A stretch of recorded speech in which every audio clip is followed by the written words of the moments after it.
पहुँचे और वाइट ने वहाँ एक कर्मचारी से पूछा कि ये कौन सी जगह है, ये हम कहाँ आ गए। तब उसने उनको उत्तर दिया कि ये पुराना गलगत्ता पहाड़ की साइट है। अचानक किसी दिशा पर रॉन वाइट ने अपना हाथ बढ़ाकर कहा कि ये वही स्थान है जहाँ पर यीशु मसीह को क्रूस पर चढ़ाया गया था, और वो अपने साथियों को साथ लेकर उस साइट पर आ गए।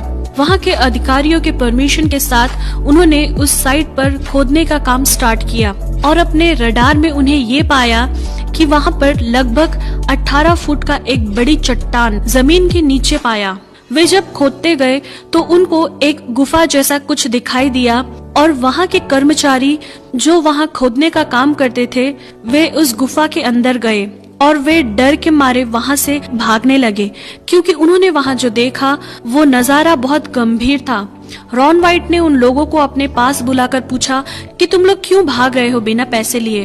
तब वो इब्री कर्मचारियों ने कहा कि हमने वहाँ वाचा का संदूक को देखा है। तब रॉन वाइट उस गुफा के अंदर प्रवेश किया और जब उन्होंने आंख उठाकर देखा तब उन्हें एक अद्भुत दृश्य दिखाई दिया और उस दृश्य को देखने के बाद वे तुरंत नीचे गिर गए। रॉन वाइट के बेटे ने बड़ी ही मुश्किल से उन्हें बाहर निकाला। अगली बार रॉन वाइट बड़ी तैयारी के साथ उस गुफा में प्रवेश किया तो उन्होंने उस गुफा के अंदर वाचा का संदूक देखा, जिसके द्वारा मूसा के समय परमेश्वर इजरायलियों के बीच में अपनी उपस्थिति को प्रकट करते थे। फिर रॉन वाइट ने अपनी अनुभव शेयर करते समय बताया कि उन्होंने जब वो संदूक करीब जाकर देखा तो 4 स्वर्गदूत उस संदूक के चारों ओर खड़े देखा और उसमें से एक स्वर्गदूत रॉन वाइट से बातें करने लगे। हम 4 मूसा के समय से लेकर अब तक वाचा के संदूक की रखवाली कर रहे हैं।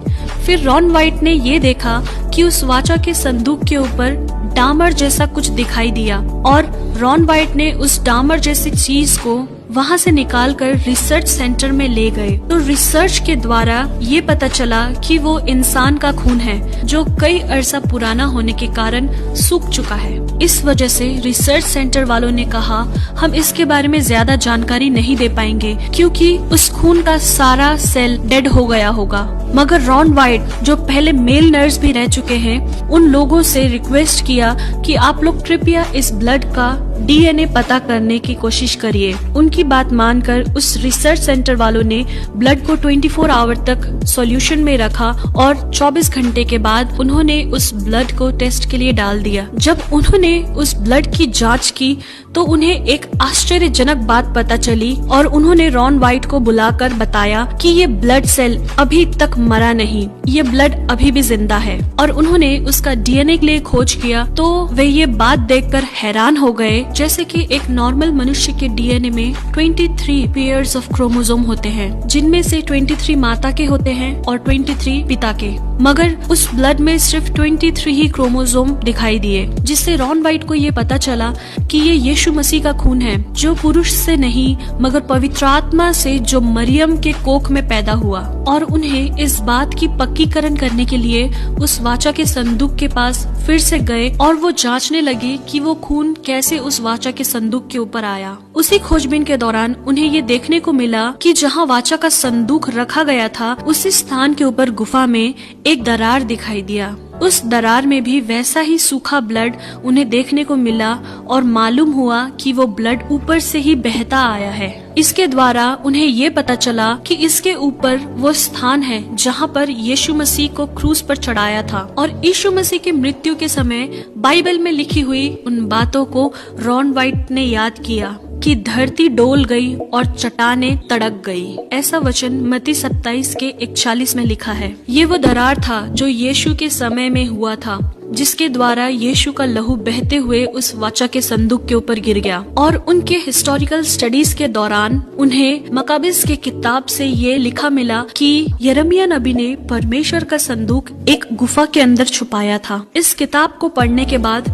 रॉन वाइट ने ये जाना कि ये पिता परमेश्वर की योजना हो सकती है कि यिर्मयाह नबी के द्वारा उस वाचा के संदूक को उसी गुफा में छुपाया हो जिस गुफा के ऊपर प्रभु यीशु मसीह को क्रूसीफाई किया था। वो यीशु मसीह का क्रूसीफाई का साइट था और जहाँ से प्रभु यीशु मसीह का खून बहकर उस वाचा के संदूक के ऊपर पड़ा। शायद ये पिता परमेश्वर की मर्जी थी अपने पुत्र का लहू उस वाचा के संदूक के ऊपर पड़े, जिस वाचा के संदूक के ऊपर पुराने नियम से हम जानते हैं कि महायाजक लोग जानवरों का खून लेकर वहाँ बलि चढ़ाते थे लोगों के पाप का क्षमा के लिए। मगर अपने पुत्र के एकमात्र बलि के द्वारा पिता परमेश्वर ने उस बहुमूल्य लहू को वाचा के संदूक के ऊपर छिड़काया, जिससे सारी मानव जाति के पापों की क्षमा का सबूत हमें मिलता है।